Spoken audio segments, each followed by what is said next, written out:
नमस्कार, चैनल 2 के सभी दर्शकों का इस हिंदी बुलेटिन में स्वागत है। मैं हूं तरन घुम्मन। बुलेटिन की शुरुआत करेंगे सुर्खियों के साथ।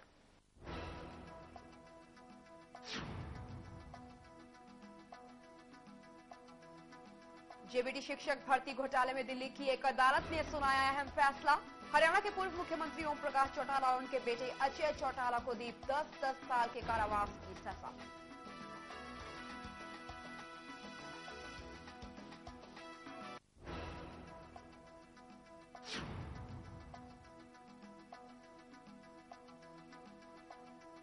भाजपा अध्यक्ष नितिन गडकरी के पूर्ति समूह से कथित तौर पर जुड़ी कंपनियों के 9 स्थानों पर आयकर विभाग ने की जांच। भाजपा ने छापेमारी की कार्रवाई को बताया राजनीति से प्रेरित।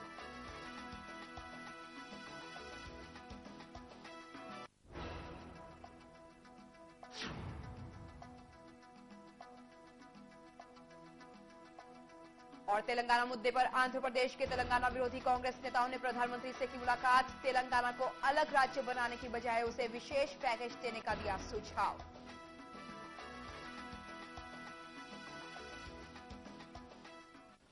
और अब खबरें विस्तार से।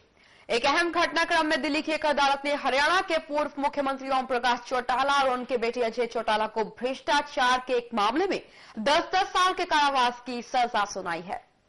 सीबीआई की विशेष अदालत ने हरियाणा के जेबीटी शिक्षक भर्ती घोटाले में पूर्व मुख्यमंत्री व इनेलो प्रमुख ओम प्रकाश चौटाला और उनके बेटे अजय चौटाला को 10 वर्ष की सजा सुनाई गई है। वहीं फैसले से इनेलो कार्यकर्ताओं ने रोहिणी कोर्ट के बाहर भारी हंगामा और पथराव किया। चौटाला पिता पुत्र के अलावा 2 IAS अधिकारी संजीव कुमार, विद्याधर विधायक शेर सिंह भरशामी को भी 10 वर्ष की सजा सुनाई गई है। इस मामले में कोर्ट ने सभी 55 दोषियों को भी सजा का ऐलान दिया है।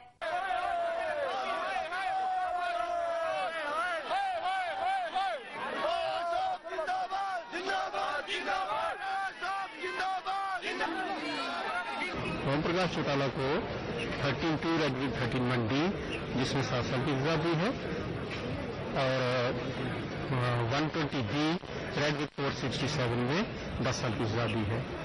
और अजय चौटाला को चूंकि वो पब्लिक सर्वेंट नहीं है, उनको 467 और 120(b) में 10 साल की सजा दी है। वर्ष 2003 में सीबीआई ने इस मामले में जांच शुरू कर ओम प्रकाश चौटाला सहित 55 दोषियों को मामले में आरोपी बनाया था। इस मामले में सीबीआई ने 2007 में चार्जशीट दायर की थी। सजा सुनाए जाने के वक्त रोहिणी कोर्ट के बाहर चौटाला समर्थक भारी संख्या में मौजूद थे और कड़ी सुरक्षा के बीच अजय चौटाला को दिल्ली की रोहिणी कोर्ट में पेश किया गया था।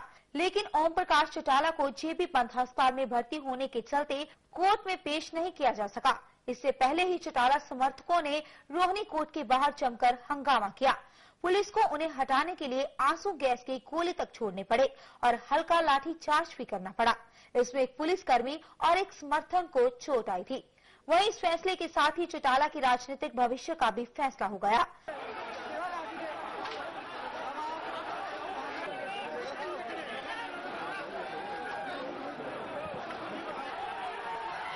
देखिए, 9 लोगों को 10 साल की सजा हुई है। उन 9 में से 5 जो है, 1, 2, 3, 4, 5 जो है ये मेरे अक्यूज्ड हैं और बाकी 4 जो हैं वो ये चेयरपर्सन और मेंबर्स हैं। चौटाला को 10 वर्ष से ज्यादा की सजा सुनाए जाने के बाद ये तय हो गया है कि वह और उनके बेटे अजय चौटाला आने वाले चुनाव में भाग नहीं ले सकेंगे। हालांकि इस फैसले के खिलाफ सभी दोषी हाईकोर्ट में अपील दर्ज करेंगे, लेकिन उस पर फैसला आने तक उनका किसी चुनाव में खड़ा होना नामुमकिन है।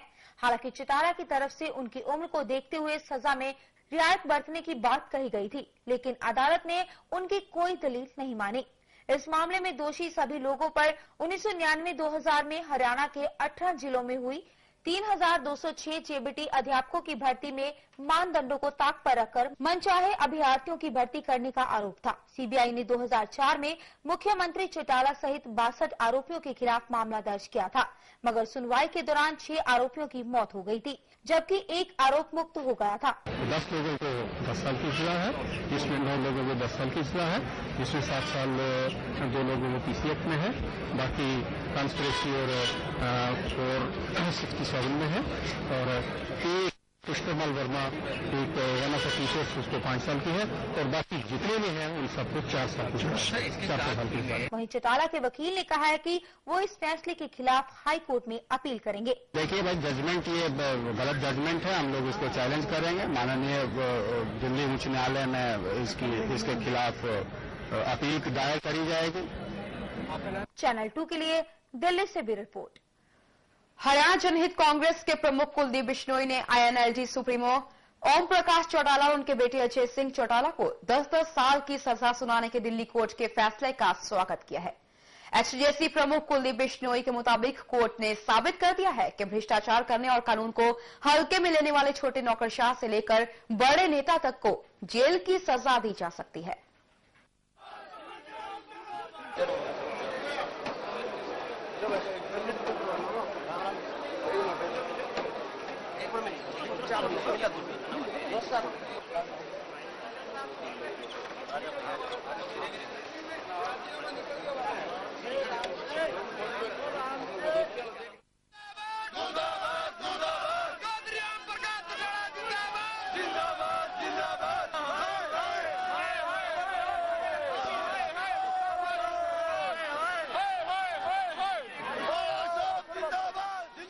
एक ऐतिहासिक फैसला है।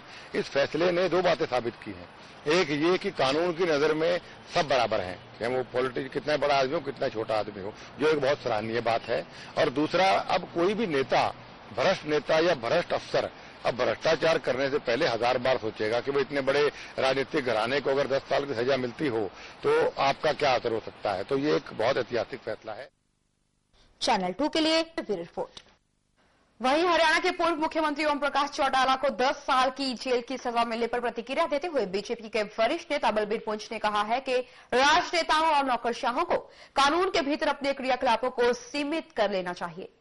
ये न्यायालय का निर्णय है और एक भूतपूर्व मुख्यमंत्री को एक भ्रष्टाचार के मामले में इतना दंड दिया गया है। उम्मीद है जो अन्य राजनेता और नौकरशाह हैं वो इससे सबक लेंगे और अपने व्यवहार और चरित्र को कानून और न्याय की मर्यादा की। आयकर विभाग ने भाजपा अध्यक्ष नितिन गडकरी के पूर्ति समूह से कथित तौर पर जुड़ी कंपनियों के मुंबई में 9 स्थानों पर जांच की। आयकर विभाग ने भाजपा अध्यक्ष नितिन गडकरी के पूर्ति समूह से कथित तौर पर जुड़ी कंपनियों के मुंबई में 9 स्थानों पर जांच शुरू की। आयकर विभाग के सूत्रों ने बताया कि मुंबई में पूर्ति समूह से कथित तौर पर जुड़ी कंपनियों के खिलाफ पूर्व में की गई जांच को ही आगे बढ़ाया गया है। पूर्ति समूह के कथित तौर पर जुड़ी कंपनियों का इस्तेमाल व्यावसायिक लेन-देन में किया जाता है, हालांकि उनकी अपनी कोई संपत्ति या कारोबार नहीं है। सूत्रों ने बताया कि विभाग की पुणे शाखा ने जांच के बारे में जब मुंबई शाखा से बात की तो अपने कुछ संदेह के बारे में भी बताया गया, जिसके बाद जांच की गई। सूत्रों ने बताया कि गडकरी ने पार्टी संबंधी कार्यों के चलते आयकर अधिकारियों के समक्ष पेश होने में असमर्थता जताई और उनसे कुछ समय देने की मांग की है। सूत्रों के अनुसार गडकरी से अब 1 फरवरी को पेश होने को कहा गया है। वहीं गडकरी का कहना है कि उन्होंने कुछ समय पहले समूह से इस्तीफा दे दिया था। वह ये भी कह चुके हैं कि उन्होंने कुछ भी गलत नहीं किया। वहीं बीजेपी ने आयकर विभाग की छापेमारी को राजनीति से प्रेरित बताते हुए कहा कि आयकर विभाग कांग्रेस के इशारे पर काम कर रहा है। भारतीय जनता पार्टी के राष्ट्रीय अध्यक्ष पद के चुनाव कल संपन्न होने जा रहे हैं और इसीलिए राजनीतिक उद्देश्य से प्रेरित कांग्रेस ने एक साजिश के तहत आज कुछ कंपनियों पर छापे डालने की कार्रवाई आयकर विभाग द्वारा की है। नितिन जी ने बिल्कुल साफ कह दिया है कि जिन कंपनियों पर छापे हो रहे हैं उन कंपनियों से उनका कोई लेना देना नहीं है और वो पहले भी अपनी बात कह चुके हैं और कोई भी आरोप हो तो उसकी जांच के लिए उन्होंने तैयारी की है। बीजेपी नेता ने कांग्रेस पर बीजेपी को बदनाम करने का भी आरोप लगाया है। उन्होंने कहा कि आयकर विभाग कांग्रेस के इशारे पर काम कर रहा है। वो कभी जांच को उन्होंने मना नहीं किया क्योंकि निर्दोष होने का उनको पूरा यकीन है। लेकिन ऐसे में कांग्रेस भाजपा को बदनाम करने की एक साजिश के तहत लगातार काम कर रही है और इसी के लिए जैसे पहले सीबीआई का उपयोग करती है वैसे ही अब इनकम टैक्स का भी उपयोग कर रही है और नहीं तो इनकम टैक्स के छापे होते हैं समाचार पत्रों को पता भी नहीं चलता, लेकिन यहां पूरा मीडिया को लेकर जा रहे हैं तो इसका राजनीतिक उद्देश्य बिल्कुल साफ है। चैनल 2 के लिए ब्यूरो रिपोर्ट। सुरक्षा परिषद की बैठक में एलओसी पर शांति बहाली में तीसरे पक्ष का हाथ होने के बयान पर संयुक्त राष्ट्र संघ में भारतीय राजदूत हरदीप पुरी ने पाकिस्तानी राजदूत को जमकर लताड़ा है। उधर भारत के विदेश मंत्री सलमान खुर्शीद ने कहा है कि दोनों देशों के बीच थर्ड पार्टी की भूमिका स्वीकार्य नहीं है और 1972 में शिमला समिट में इस बात पर करार हो चुका है। विदेश मंत्री सलमान खुर्शीद ने कहा कि भारत पाकिस्तान के बीच सभी मुद्दों को आपसी बातचीत के जरिए सुलझाया जाएगा, चाहे वो कश्मीर का मुद्दा ही क्यों न हो। दोनों देशों के बीच थर्ड पार्टी की भूमिका से इनकार करते हुए सलमान खुर्शीद ने साफ संदेश दिया है कि तीसरे पक्ष की संलिप्तता किसी भी कीमत पर स्वीकार्य नहीं होगी और दोनों देशों के मुद्दे द्विपक्षीय वार्ता के जरिए हल किए जाएंगे। We haven't heard anything more about statements that obviously were not acceptable to us. We do reiterate our position that these are bilateral issues and they should be settled bilaterally. We have a history of being able to work bilaterally and we would want to retain that and contain this matter within the bilateral purview. उधर पाकिस्तान ने LOC पर ceasefire उल्लंघन की घटना के बाद दोनों देशों के बीच उपजे तनाव को कम करने में यूएन से हस्तक्षेप की मांग की थी, जिस पर भारत ने साफ तौर पर कहा है कि ये दोनों देशों के बीच का मुद्दा है, इसलिए आपसी संवाद से ही मसले का हल निकाला जा सकता है। We did hear some statements about giving access to third parties in this affair, but I think we moved away from that. Recent days, there is a clear reaffirmation of a bilateral process, and I think that the contacts between the DGMOs on both sides have indicated that the bilateral process remains in a sustained and steady manner still available and effective. Channel 2 के लिए नई दिल्ली से bureau report. फिलहाल हो गए एक छोटे से ब्रेक के लिए देखते रहें चैनल 2।